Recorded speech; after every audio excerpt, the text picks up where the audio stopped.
Yes बेटा, अब मैं करवा रही हूँ एग्जाम्पल 12, 13 और 14 रहते हैं, वही करवा रही हूँ। एग्जाम्पल 11 तक कंप्लीट हो चुका है, ठीक है। एग्जाम्पल 12, इस क्वेश्चन के ऊपर तुम लिखोगे 6 मार्क्स क्वेश्चन है। बहुत इजी क्वेश्चन लेकिन थोड़ा सा लेंदी है। पहले स्टेटमेंट क्लियर करते हैं।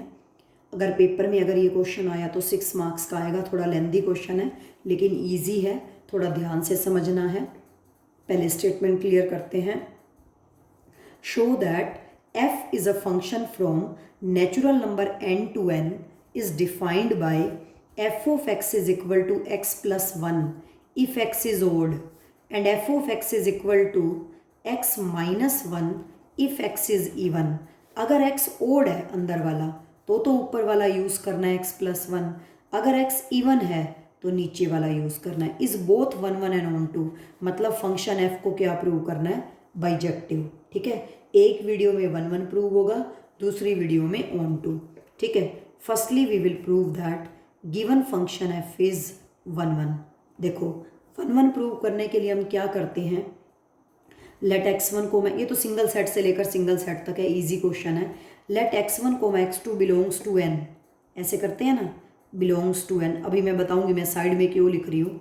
B such that f of x1 is equal to f of x2 लिखते हैं। तो यहाँ पे f ऑफ x1 की वैल्यू हम x1 प्लस 1 पुट करें या x1 माइनस 1 पुट करें, ये तो डिपेंड करता है ना कि x1 ओड है या इवन। इसी तरह से f ऑफ x2 की वैल्यू हम x2 प्लस 1 पुट करेंगे या x2 माइनस 1, ये तो डिपेंड करता है ना x2 ओड है या इवन है ना। यहाँ पे बहुत बड़ी प्रॉब्लम है ना, ये तो बहुत बड़ी प्रॉब्लम है कि यहाँ पे प्रॉब्लम अराइज हो गई है कि f ऑफ x1 की वैल्यू x1 प्लस 1 पुट करें या x1 माइनस 1। इसी तरह से f ऑफ x2 की वैल्यू x2 प्लस 1 पुट करें या x2 minus 1। All depends upon कि वेदर x1 ओड है या इवन या फिर x2 ओड है या इवन। देन इन दिस, ये जो हम 1 1 प्रूव करने जा रहे हैं, in this question here there arise 4 cases. Case number 1 है ना, और 4 केसेस अराइज होंगे। क्यों होंगे, देखो मैं तुम्हें इसका रीज़न भी बता रही हूँ। क्योंकि केस नंबर 1 होगा इफ़ क्योंकि हमें पता नहीं है ना वैल्यू क्या पुट करें f ऑफ x1 और f ऑफ x2 की, क्योंकि ये तो डिपेंड करता है x1 ओड है या इवन है, x2 ओड है या इवन है। तो इसके लिए 4 केस अराइज होंगे। First case, case number 1, if both x1 and x2 are odd. Case number 2, if both x1 and x2 are even. Case number 3, if x1 is odd and x2 is even। Case number 4, if x1 is even and x2 is odd। तो हम function को 1 1 prove करेंगे। इसीलिए ये question लेंदी है। Question easy है लेकिन थोड़ा सा लेंदी है। Case number 1, let x1 x2 belongs to n domain be odd. मैंने क्या ले लिए, बोथ आर ओड। दोनों क्या ले लिए, ऊपर भी लिख दिया या नीचे भी लिख दिया, x1 और x2 दोनों ओड है। Be odd such that f of x1, करना तो वैसे ही है, f of x1 is equal to f of x2। मैंने मान लिया दोनों ओड है। अगर x1 ओड है तो ऊपर वाला यूज होगा, तो f ऑफ x1 की वैल्यू क्या होगी, सीधी सीधी x1 प्लस 1। अगर यहाँ x की जगह पे x1 है लेफ्ट हैंड साइड में, तो राइट हैंड साइड में भी x की जगह पे x1 आएगा। x1 प्लस 1, x2 भी ओड है तो f ऑफ x2 प्लस 1, ये भी ऊपर वाला, 1 से 1 cancel, x1 is equal to x2।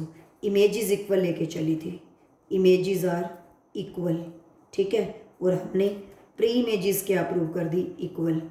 Pre images are equal, therefore we can say that given function f is 1 1। First case में कोई खतरा नहीं है, मैं इमेजेस इक्वल लेके चली थी, 2 की 1 1 1 नहीं होगा, मैंने इन दोनों को भी इक्वल प्रूव कर दिया, तो ये क्या हो गया 1 1, ठीक है। Now same case, case number 2, if both x1 and x2 are even. अब मैं क्या, यहाँ पे ओड था, अब मैं क्या लेके चल रही हूँ, even. Let x1 x2 belongs to natural number and domain be even such that, same वही, f of x one is equal to f of x two. What is f of x one? क्योंकि x one even है तो नीचे वाला use होगा. F of x one minus one. What is f of x two? क्योंकि x two even है. F of x two minus one. ये cancel हो गया, minus one. X one is equal to x two. इस case में भी मैं images equal लेके चली थी. इमेजेस आर इक्वल और क्या प्रूव कर दिया? Pre images are equal. Pre images are equal. इस केस में भी फंक्शन एफ क्या हो गया? 1 1. ठीक है. Now case number 3. If x1 is odd and x2 is even. अगर x1 ओड है एंड x2 क्या है? इवन. ठीक है. अब सोचने की बात है. देखो, अगर x1 ओड है और अगर x2 इवन है तो खुद x1 x2 के इक्वल नहीं है. खुद x1 ही x2 के इक्वल नहीं है, क्योंकि अगर x1 ओड है x2 इवन है, ओड इवन के इक्वल कैसे हो सकता है? 1 2 के इक्वल कैसे हो सकता है? 3 6 के इक्वल कैसे हो सकता है? 4 10 के इक्वल कैसे हो सकता है? खुद इवन ही ओड के. ठीक है ना. इवन ओड के इक्वल कैसे हो सकता है? ओड नंबर इवन नंबर के 4 10 नहीं, सॉरी ये ले लो, 3 10 के इक्वल कैसे हो सकता है? 3 4 के इक्वल कैसे हो सकता है? ओड इवन के इक्वल नहीं है. Then also f of x one भी तो एफ ऑफ एक्स टू के इक्वल नहीं है. देख लो, यहाँ पे x1 ओड है तो एफ ऑफ x1 क्या होगा? ऊपर वाला x1 plus 1 is not equal to x2 even है ना. तो एफ ऑफ x2 नीचे वाला यूज होगा x2 माइनस 1. तो x1 प्लस 1 भी तो x2 माइनस 1 के इक्वल नहीं है. इस केस में भी फंक्शन f 1 1 होगा. कैसे? x1 x2 के इक्वल नहीं है तो एफ ऑफ x1 भी तो एफ ऑफ x2 के इक्वल नहीं है. कहने का मतलब ये हुआ, इस x1 की इमेज एफ ऑफ x1 है और इस x2 की इमेज एफ ऑफ x2 है. इन दोनों को जब इक्वल लेके चलते थे तो 2 की 1 तो वो 1 1 नहीं होता था. तो हम इन दोनों को भी इक्वल प्रूव कर देते थे, फंक्शन 1 1 हो जाता था. अब क्या है? ये दोनों भी इक्वल नहीं है और ये दोनों भी इक्वल नहीं है. F of x1 F of x2 के इक्वल नहीं है. x1 भी x2 के इक्वल नहीं है. ये x1 की इमेज है एफ ऑफ x1, ये x2 की इमेज है एफ ऑफ x2. इसकी इमेज ये है और इसकी इमेज ये है. 1 की 1 1 की 1 तो भी तो ये 1 1 है. कहने का मतलब ये हुआ, दो बातें होती हैं बेटा. अगर F of x1 F of x2 के इक्वल है और अगर हम ये प्रूव कर दें x1 भी x2 के इक्वल है तो फंक्शन 1 1 होता है 1 1. ठीक है. अगर F of x1 F of x2 के इक्वल नहीं है और फिर x1 भी x2 के इक्वल नहीं है, इस केस में भी फंक्शन f 1 1 होता है. ठीक है. इंपॉर्टेंट केस है ये बहुत. इस केस में भी फंक्शन f क्या होता है? 1 1. अगर ये दोनों इक्वल हैं, ये भी इक्वल तो 1 1. ये दोनों इक्वल नहीं हैं, ये भी इक्वल नहीं है, तो इसकी ये इमेज और इसकी ये इमेज, तो तब भी तो दोनों की अलग अलग है इमेज, तो भी 1 1 है. हो तो दोनों तो भी 1 1 है, नहीं तो दोनों नहीं तो भी 1 1 है. ठीक है. F of x1 F of x, ये मैंने तुम्हें इस तरह से एग्जांपल दे दिया ना कि x1 की इमेज एफ ऑफ x1 है, x2 की इमेज एफ ऑफ x2 है. अगर ये इक्वल हो तो इसको भी इक्वल करते थे तो 1 1.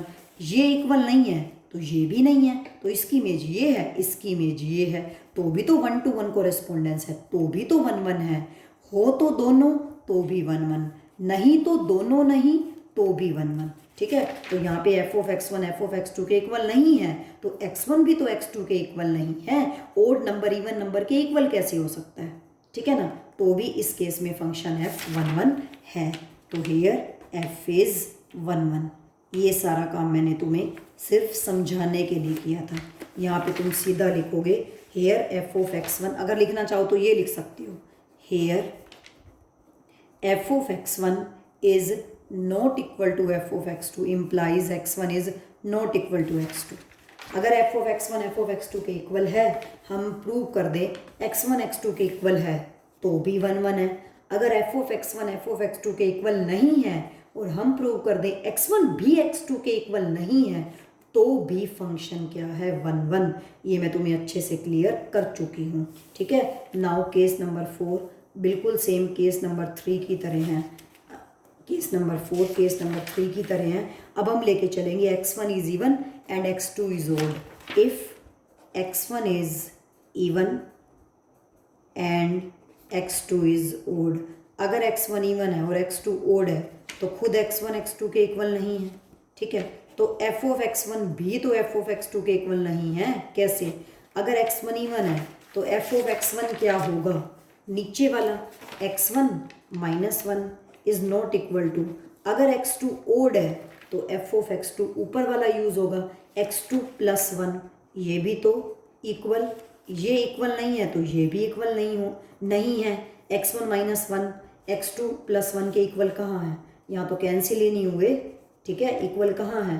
अब ये इक्वल नहीं है तो ये भी इक्वल नहीं है। इसकी ये इमेज है, इसकी ये, तो भी 1 to 1 है। तो हेयर यहाँ पे भी हम वही लाइन लिखेंगे same, f of x1 is not equal to f of x2 implies x1 is not equal to x2. This implies the given function f is also 1 1, तो भी ये 1 1 है, ठीक है। तो हम फिर लास्ट में कंक्लूजन क्या निकालेंगे? This implies from above 4 cases we can conclude that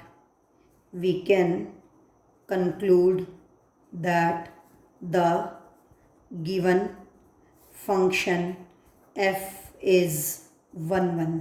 very simple. तो 1 1 के चारों केस बेटा ऐसे करने थे, ठीक है। बाकी next function f is onto prove करना है, वो हम नेक्स्ट वीडियो में करेंगे। ओके।